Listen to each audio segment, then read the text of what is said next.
Hi friends, ಇವತ್ತಿನ ವಿಡಿಯೋದಲ್ಲಿ ಬ್ರೇಕ್ಫಾಸ್ಟಿಗಾಗಿರ್ಬೋದು, ಲಂಚಿಗಾಗಿರ್ಬೋದು ಅಥವಾ ಲಂಚ್ ಬಾಕ್ಸಿಗಾಗಿರ್ಬೋದು ಎಲ್ಲದಕ್ಕೂ ಸೂಟಬಲ್ ಆಗಿರುವಂತಹ ಒಂದು ರೈಸ್ ರೆಸಿಪಿನ ತೋರಿಸ್ತಾ ಇದ್ದೀನಿ. ಇದನ್ನು ತುಂಬಾ ಕ್ವಿಕ್ಕಾಗಿ ಹಾಗೆಯೇ ತುಂಬ ಸುಲಭವಾಗಿ ಕೂಡ ಮಾಡ್ಕೋಬೋದು. ಅದು ಟೊಮೊಟೊ ಬಾತು.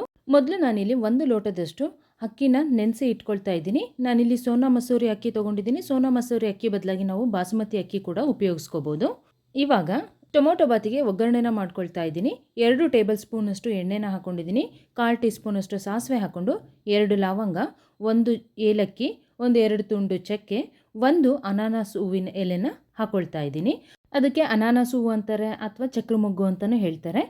ಅದು ಹಾಕೋದ್ರಿಂದ ಟೊಮೊಟೊ ಬಾತ್ದು ಫ್ಲೇವರು ಚೆನ್ನಾಗಿರುತ್ತೆ. ಈ ಮಸಾಲೆಗಳನ್ನು ನಾನು ರುಬ್ತಾ ಇಲ್ಲ, ಡೈರೆಕ್ಟಾಗಿ ಒಗ್ಗರಣೆಯಲ್ಲಿ ಹಾಕ್ಕೊಳ್ತಾ ಇದ್ದೀನಿ. ರುಬ್ಬೋದ್ರಿಂದ ಜಾಸ್ತಿ ಮಸಾಲೆ ಅನಿಸುತ್ತೆ ಅನ್ನೋ ಕಾರಣದಿಂದ ನಾನು ಒಗ್ಗರಣೆಯಲ್ಲಿ ಹಾಕ್ಕೊಳ್ತಾ ಇದ್ದೀನಿ. ಅದರ ಬದಲಾಗಿ ನಾವು ರುಬ್ಲಿಕ್ಕೂ ಕೂಡ ಉಪಯೋಗಿಸ್ಕೋಬೋದು. ನಂತರ ಇಲ್ಲಿ 2 ಮೀಡಿಯಮ್ ಸೈಜ್ದು ಈರುಳ್ಳಿನ ಉದ್ದಕ್ಕೆ ಕಟ್ ಮಾಡಿ ಸೇರಿಸ್ಕೊಂಡಿದ್ದೀನಿ. 1 ಕಡ್ಡಿ ಕರಿಬೇವಿನ ಸೊಪ್ಪನ್ನು ಸಹ ಹಾಕ್ಕೊಂಡು ಈರುಳ್ಳಿದು ಹಸಿ ವಾಸನೆ ಹೋಗೋವರೆಗೂ ಚೆನ್ನಾಗಿ ಎಣ್ಣೆಯಲ್ಲಿ ಫ್ರೈ ಮಾಡ್ಕೋಬೇಕು. ಈರುಳ್ಳಿ ಫ್ರೈ ಆದ ನಂತರ ಸ್ವಲ್ಪ ಪುದೀನ ಸೊಪ್ಪನ್ನು ಸಹ ಕಟ್ ಮಾಡಿ ಹಾಕ್ಕೊಂಡಿದ್ದೀನಿ. ಪುದೀನ ಸೊಪ್ಪನ್ನು ಅಷ್ಟೇ ಎಣ್ಣೆಯಲ್ಲಿ ಚೆನ್ನಾಗಿ ಫ್ರೈ ಆಗಿ ಅದು ಫ್ಲೇವರ್ ಬಿಟ್ಕೋಬೇಕು. ಅಲ್ಲಿವರೆಗೂ ಚೆನ್ನಾಗಿ ಫ್ರೈ ಮಾಡ್ಕೋಬೇಕು. ಇವಾಗ ಒಂದು ಅರ್ಧ ಬೌಲಷ್ಟು ಹಸಿ ಬಟಾಣಿನ ಹಾಕ್ಕೊಳ್ತಾ ಇದ್ದೀನಿ. ನಾನಿಲ್ಲಿ ಫ್ರೋಝನ್ ಬಟಾಣಿ ಉಪಯೋಗಿಸ್ತಾ ಇದ್ದೀನಿ. ಹಸಿ ಬಟಾಣಿ ಇಲ್ಲ ಅನ್ನೋದಾದರೆ ಒಣ ಬಟಾಣಿನೇ ನೀರಲ್ಲಿ ನೆನೆಸಿ 1 ವಿಷಲ್ ಕೂಗಿಸ್ಕೊಂಡು ನಂತರ ಅದನ್ನು ಉಪಯೋಗಿಸ್ಕೋಬೋದು. ಮತ್ತು ಇಲ್ಲಿ 2 ದೊಡ್ಡ ಟೊಮ್ಯಾಟೋನ ಚಿಕ್ಕದಾಗಿ ಕಟ್ ಮಾಡಿ ಸೇರಿಸ್ಕೊಂಡು ಸ್ವಲ್ಪ ಉಪ್ಪನ್ನು ಹಾಕ್ಕೊಂಡು ಟೊಮ್ಯಾಟೊ ಸಾಫ್ಟ್ ಆಗೋವರೆಗೂ ಇದನ್ನು ಬೇಯಿಸ್ಕೋಬೇಕು. ಟೊಮೊಟೊ ಬೆಂದು ಎಣ್ಣೆ ಬಿಡಲಿಕ್ಕೆ ಸ್ಟಾರ್ಟ್ ಆಗುತ್ತೆ, ಅಲ್ಲಿವರೆಗೂ ಚೆನ್ನಾಗಿ ಎಣ್ಣೆಯಲ್ಲಿ ಫ್ರೈ ಮಾಡ್ಕೋಬೇಕು. ಅದು ಬೇಯೋ ಹೊತ್ತಿಗೆ ಇದಕ್ಕೊಂದು ಮಸಾಲಾನ ರೆಡಿ ಮಾಡ್ಕೊಳ್ಳೋಣ. 3 ಟೇಬಲ್ ಸ್ಪೂನಷ್ಟು ಹಸಿ ಕಾಯನ್ನು ಹಾಕ್ಕೊಂಡಿದ್ದೀನಿ.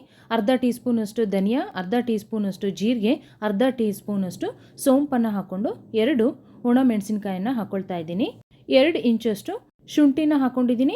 2 ಬೆಳ್ಳುಳ್ಳಿನ ಹಾಕ್ಕೊಂಡು ಚಿಕ್ಕ ಈರುಳ್ಳಿನಲ್ಲಿ ಒಂದು ಅರ್ಧ ಈರುಳ್ಳಿನ ಕಟ್ ಮಾಡಿ ಸೇರಿಸ್ಕೊಂಡಿದ್ದೀನಿ.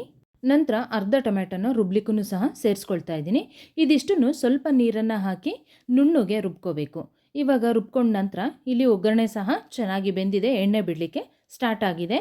ಟೊಮ್ಯಾಟೊ ಎಣ್ಣೆಯಲ್ಲಿ ಚೆನ್ನಾಗಿ ಫ್ರೈ ಆಗಬೇಕು. ನಾವು ಹಸಿ ಇದ್ದಾಗಲೇ ಮಸಾಲ ಹಾಕಿ ಟೊಮೊಟೊ ಬಾತನ್ನು ಮಾಡಿದ್ರೆ ಅಷ್ಟು ರುಚಿ ಅನಿಸೋದಿಲ್ಲ. ಇವಾಗ ಒಂದು 1/4 ಟೀ ಸ್ಪೂನಷ್ಟು ಅರಿಶಿನ ಹಾಕ್ಕೊಳ್ತಾ ಇದ್ದೀನಿ. ಮತ್ತು ರುಬ್ಬಿರುವಂಥ ಮಸಾಲನ ಹಾಕ್ಕೊಂಡು ಇದನ್ನು ಸಹ ಎಣ್ಣೆಯಲ್ಲಿ ಒಂದು 2ರಿಂದ 3 ನಿಮಿಷ ಚೆನ್ನಾಗಿ ಫ್ರೈ ಮಾಡ್ಕೋಬೇಕು. ಮಸಾಲನಲ್ಲಿರುವಂತಹ ಹಸಿ ವಾಸನೆ ಹೋಗಬೇಕು. ಇದು ಹುರಿತಾ ಕಲರು ಕೂಡ ಚೇಂಜ್ ಆಗುತ್ತೆ ಮಸಾಲದು. ಅಲ್ಲಿವರೆಗೂ ಚೆನ್ನಾಗಿ ಬೇಯಿಸ್ಕೋಬೇಕು.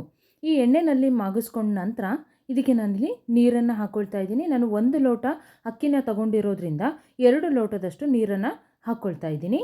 ನಂತರ ರುಚಿಗೆ ತಕ್ಕಷ್ಟು ಉಪ್ಪನ್ನು ಹಾಕ್ಕೋಬೇಕು. ನಾವು ಒಗ್ಗರಣೆಗೆ ಮೊದಲಿಗೆ ಟೊಮೆಟೊ ಬೇಯುವಾಗ ಸ್ವಲ್ಪ ಉಪ್ಪನ್ನು ಹಾಕಿರೋದ್ರಿಂದ ಇವಾಗ ನೋಡಿ ಉಪ್ಪನ್ನು ಹಾಕ್ಕೋಬೇಕು. ನೀರು ಕುದಿಲಿಕ್ಕೆ ಸ್ಟಾರ್ಟ್ ಆದಮೇಲೆ ಅಕ್ಕಿನ ಸೇರಿಸ್ಕೊಂಡು ಕೊನೆಯಲ್ಲಿ ಸ್ವಲ್ಪ ಕೊತ್ತಂಬರಿ ಸೊಪ್ಪನ್ನು ಸೇರಿಸ್ಕೊಂಡು ಚೆನ್ನಾಗಿ ಒಂದ್ಸಲ ಮಿಕ್ಸ್ ಮಾಡ್ಕೋಬೇಕು. ನಂತರ ಇದು ಕುದಿಲಿಕ್ಕೆ ಸ್ಟಾರ್ಟ್ ಆದಮೇಲೆ ಕುಕ್ಕರ್ ಲಿಡ್ಡನ್ನು ಕ್ಲೋಸ್ ಮಾಡಿ 1 ವಿಷಲು ಕೂಗಿಸ್ಕೋಬೇಕು. ಅಕ್ಕಿನೂ ಸಹ ಚೆನ್ನಾಗಿ ನೆನೆಸ್ಕೊಂಡಿದ್ದೀವಿ ಮತ್ತು ಕುದಿಯುವಾಗ ನಾವು ಕುಕ್ಕರ್ ಲಿಡ್ಡನ್ನು ಕ್ಲೋಸ್ ಮಾಡಿರೋದ್ರಿಂದ 1 ವಿಷಲ್ ಸಾಕಾಗುತ್ತೆ. ಕುಕ್ಕರ್ ತಣ್ಣಗಾದ ನಂತರ ಇವಾಗ ನಾನು ಓಪನ್ ಮಾಡಿ ತೋರಿಸ್ತಾ ಇದ್ದೀನಿ. ನೋಡ್ತಾ ಇರ್ಬೋದು ಎಷ್ಟು ಚೆನ್ನಾಗಿ ಟೊಮೊಟೊ ಬಾತು ರೆಡಿಯಾಗಿದೆ. ಇದು ಬ್ರೇಕ್ಫಾಸ್ಟಿಗಾಗಿರ್ಬೋದು, ಲಂಚಿಗಾಗಿರ್ಬೋದು ಅಥವಾ ಲಂಚ್ ಬಾಕ್ಸಿಗೆ ಎಲ್ಲದಕ್ಕೂ ಸಹ ತುಂಬಾ ರುಚಿಯಾಗಿರುತ್ತೆ. ಟೊಮ್ಯಾಟೊ ಬಾತನ್ನು ತುಂಬ ವಿಧದಲ್ಲಿ ಮಾಡ್ತಾರೆ. ಅದಕ್ಕೆ ಹಾಕುವಂಥ ಮಸಾಲೆಗಳಲ್ಲಿ ಸ್ವಲ್ಪ ವ್ಯತ್ಯಾಸ ಆದ್ರೂ ಸಹ ಟೇಸ್ಟಲ್ಲೂ ಸಹ ಅಷ್ಟೇ ಚೇಂಜಸ್ ಇರುತ್ತೆ. ನೀವು ಒಂದ್ಸಲ ಈ ಥರ ಮಸಾಲೆಗಳನ್ನು ಹಾಕಿ ಟೊಮೊಟೊ ಬಾತನ್ನು ಟ್ರೈ ಮಾಡಿ ಹೇಗೆ ಬಂದಿತ್ತು ಅಂತೇಳಿ ಕಾಮೆಂಟ್ ಬಾಕ್ಸಲ್ಲಿ ತಿಳಿಸಿ. ಈ ವಿಡಿಯೋ ನಿಮಗೆ ಇಷ್ಟ ಆಗಿದ್ರೆ ಲೈಕ್ ಮಾಡಿ, ಶೇರ್ ಮಾಡಿ, ಹಾಗೆ ನನ್ನ ಚಾನಲನ್ನು ಸಬ್ಸ್ಕ್ರೈಬ್ ಮಾಡಿ ಅಂತ ಹೇಳ್ತಾ ಈ ವಿಡಿಯೋನ ಇಲ್ಲಿಗೆ ಎಂಡ್ ಮಾಡ್ತಾ ಇದ್ದೀನಿ. Thank you for watching this video. ಮತ್ತೆ ಇನ್ನೊಂದು ವಿಡಿಯೋದಲ್ಲಿ ಹೊಸ ರೆಸಿಪಿಯೊಂದಿಗೆ ಸಿಗ್ತೀನಿ.